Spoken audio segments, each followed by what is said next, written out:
صفات سے اس سورہ کا آغاز ہوتا ہے۔ تبارک الذی بیدہ الملک وہو علی کل شیء قدیر۔ اللہ کہتے ہیں بڑی برکت والی ذات ہے وہ جس کے ہاتھ میں ساری بادشاہی ہے اور ہر چیز پہ وہی قادر ہے۔ زندگی اور موت کو اسی نے پیدا کیا تاکہ تمہیں آزمائے کہ تم اچھے عمل کرتے ہو یا نہیں۔ وہی ہے جس نے 7 آسمانوں کو ایک دوسرے کے اوپر بنایا اور پیدا کیا۔ کیا آپ ما تری فی خلق الرحمن من تفاوت، اللہ کے پیدا کیے ہوئے آسمانوں میں کوئی نقص دیکھتے ہیں؟ اٹھائیں اپنی نگاہ، اللہ کہتے ہیں دیکھیں، بار بار اٹھائیں، نظر تھک جائے گی۔ اللہ کی تخلیق میں کسی قسم کا کوئی نقص آپ کو نہیں دکھے گا۔ اس کے بعد اہل جہنم کا ذکر کیا اور آخر پہ کچھ سوالات رکھے اور قیامت کی بات کی۔ جو لوگ انکار کر رہے تھے اور کہتے تھے متی ھذا الوعد، یہ جو وعدہ آپ قیامت کا کر رہے ہیں یہ کب پورا ہوگا؟ تو اللہ نے جواب دیا کہ کہیے انما العلم عند اللہ، اس چیز کا علم اللہ کے پاس ہے اور میں صرف ڈرانے والا ہوں۔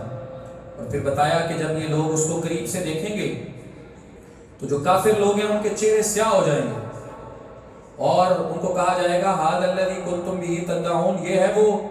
جس کی تم طلب رکھتے تھے اور جس کا تم مطالبہ کرتے تھے۔ اس کے بعد اللہ نے کہا ان کو پوچھیں اگر اللہ مجھے ہلاک کر دے اور میرے ساتھیوں کو یا ہم پہ رحم کرے، یہ اللہ ہمارا معاملہ ہے، لیکن یہ بتاؤ کافروں کو عذاب علیم سے کون بچائے گا؟ اور کہا ان سے یہ بھی پوچھیں، ان کو بتائیں کہ وہ رحمان ہے جو ہمیں بچانے والا ہے، ہم اسی پہ ایمان لائے۔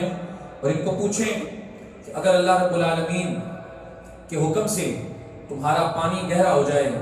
زمین تمہارے لیے پانی نہ نکالے، تو فَمَن يَأْتِيكُم بِمَاءٍ مَّعِينٍ، کون ہے جو تمہارے لیے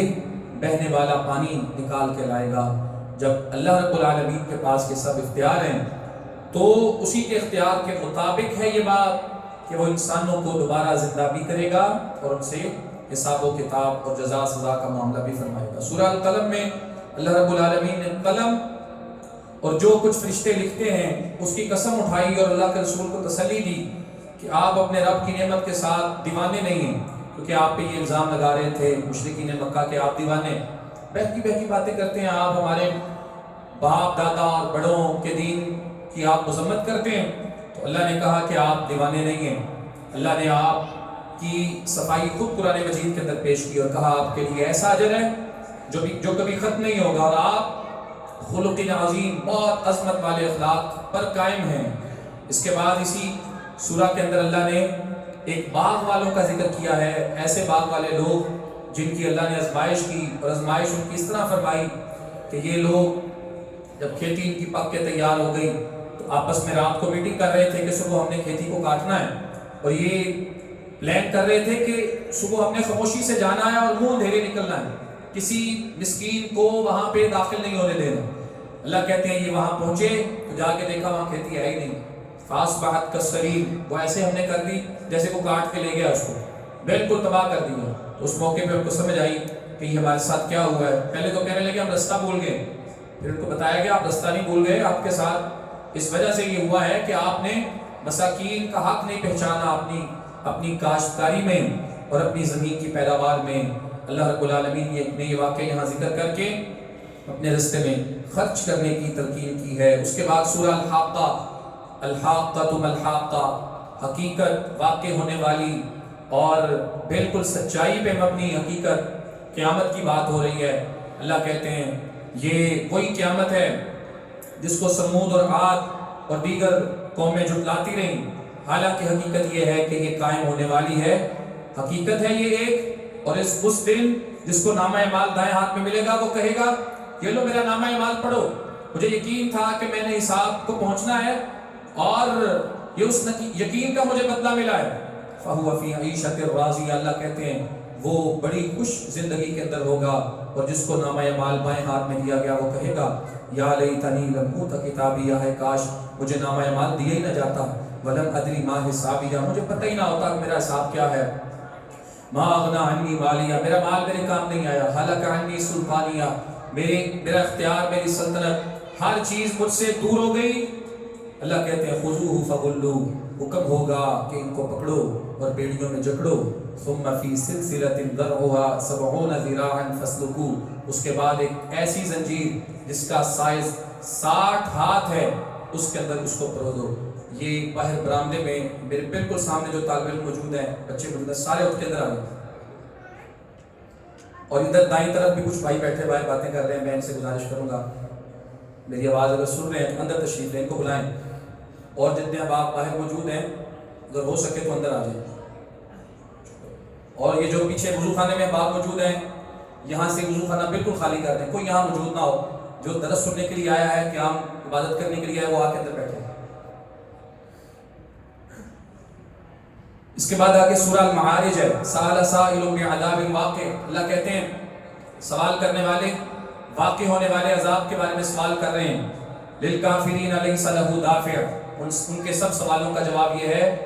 کہ کافروں کے لیے اس عذاب کو دور کرنے والا کوئی نہیں ہے۔ من اللہ ذی المعارج، وہ عذاب اللہ رب العالمین کی طرف سے ہے۔ ذی المعارج، جو اللہ بلندیوں والا ہے، سیڑھیوں والا ہے۔ اللہ رب العالمین نے آسمانوں پہ چڑھنے کے لیے سیڑھیاں بنا رکھی ہیں۔ رسول اللہ علیہ السلام کو بھی انہی سیڑھیوں سے آسمانوں پہ لے جایا گیا، اسی سے اس سفر کو معراج کہتے ہیں۔ سورہ المعارج کے اندر اس کے بعد اللہ نے قیامت کا منظر ذکر کیا اور کہا یبصرونہم، قیامت کا دن ایسا ہے، السماء کالمہل، جو آسمان ہے وہ کالمہل، تانبے کی طرح ہوگا، وتکون الجبال کالعہن، پہاڑ وہ دھمکائی ہوئی روئی کی طرح ہوں گے، ولا یسأل حمیم حمیما، کوئی دوست اپنے دوست کے بارے میں سوال نہیں کرے گا، پوچھے گا نہیں۔ اور جو یبصرونہم، لوگ ہیں سب کے سب ایک دوسرے کے سامنے ہوں گے۔ یود المجرم، اس دن مجرم یہ خواہش کرے گا، لو یفتدی من عذاب یومئذ ببنی، ہائے کاش آج کے دن میری جگہ پہ میرے بیٹے کو عذاب میں ڈال دیا جائے، وصاحبتہ واخی، اور میری بیوی اور میرے بھائی کو ڈال دیا جائے، وفصیلتہ التی تؤوی، اور میرا وہ خاندان جس نے مجھے جگہ دی اسے آگ میں ڈال دیا جائے، میری جگہ پر مجھے بچا لیا جائے، ومن فی الارض جمیعا ثم ینجی، جو کوئی زمین میں ہے سب کو ڈال دیا جائے اور مجھے بچایا جائے۔ اللہ کہتے ہیں کلا انہا لظا، ایسا نہیں ہوگا، جس کا جو قصور ہے سزا اسی کو ملے گی، کسی کے حصے کا کسی کو بدلہ سزا جزا نہیں دیا جائے گا۔ انہا لظا، کیونکہ جو آگ جہنم ہے یہ شعلے مارنے والی ہے، نزاعۃ للشوا، چمڑیوں کو ادھیڑ دینے والی ہے، تدعو من ادبر وتولا، بلا رہی ہے، آوازیں دے رہی ہے ہر اس آدمی کو، من ادبر وتولا، جو اللہ کے ذکر سے منہ موڑ لے اور پیچھے چلا جائے، وجمع فاوعى، پیسے اکٹھے کرے، خزانہ بنائے اور اللہ کے راستے میں نہ دے۔ اس کے بعد اللہ رب العالمین نے سورہ نوح میں جناب نوح علیہ السلام کا ذکر کیا، 950 سال اللہ کا میسج اور پیغام اپنی قوم کو سنانے والے جناب نوح، بڑا کمال درجے کا صبر،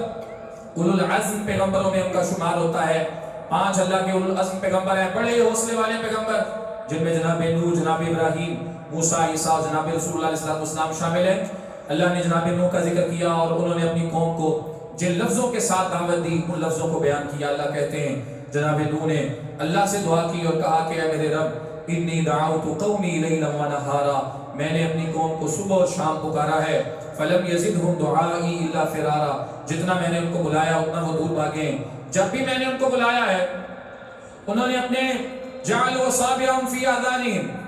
انگلیاں کانوں میں رکھ لیں، واستغشوا ثیابہم، کپڑے اپنے کس لیے، واصروا واستكبروا استکبارا، اور ضدی بن گئے اور بڑا تکبر کرتے رہے۔ میں نے ان کو بلند آواز مجلس کے اندر بھی دعوت دی، میں نے ان کو چھپ چھپ کے اکیلے اکیلے بھی دعوت دی، میں نے ان کو بتایا استغفروا ربکم، کہ اپنے رب سے بخشش مانگو، انہ کان غفارا، بے شک وہ بڑا معاف کرنے والا ہے، یرسل السماء علیکم مدرارا، وہ آسمانوں سے موسلادھار بارشیں اتارے گا، وَيُمْدِدْكُمْ بِأَمْوَالٍ وَبَنِينَ، تمہاری مدد کرے گا مالوں کے ساتھ اور بیٹوں کے ساتھ، وَيَجْعَلْ لَكُمْ جَنَّاتٍ وَيَجْعَلْ لَكُمْ أَنْهَارًا، اور تمہیں باغات بھی دے گا اور نہریں بھی دے گا۔ اللہ کہتے ہیں جناب نوح نے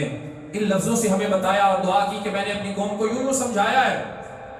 اور جب سب سمجھانے کے بعد وہ باز نہیں آئے، مانے نہیں، تو اللہ کہتے ہیں پھر نوح نے کہا رب لا تذر، اے میرے رب میں نے ان کو دعوت دی ہے، انہم عصونی، لیکن انہوں نے نافرمانی کی ہے، وہ ان لوگوں کے پیچھے لگے ہیں من لم یزدہ مالہ، والا جن کے پاس مال زیادہ ہے، دولت زیادہ ہے، دنیاوی اسباب زیادہ ہے، ان کے پیچھے لگے ہیں، وَمَكَرُوا مَكْرًا كُبَّارًا، ان لوگوں نے بڑے بڑے مکر کیے ہیں، اور اللہ سے دعا کر رہے ہیں کہ اے اللہ لا تذر علی الارض من الکافرین دیارا، زمین پہ کافروں میں سے کوئی زندہ نہ چھوڑنا،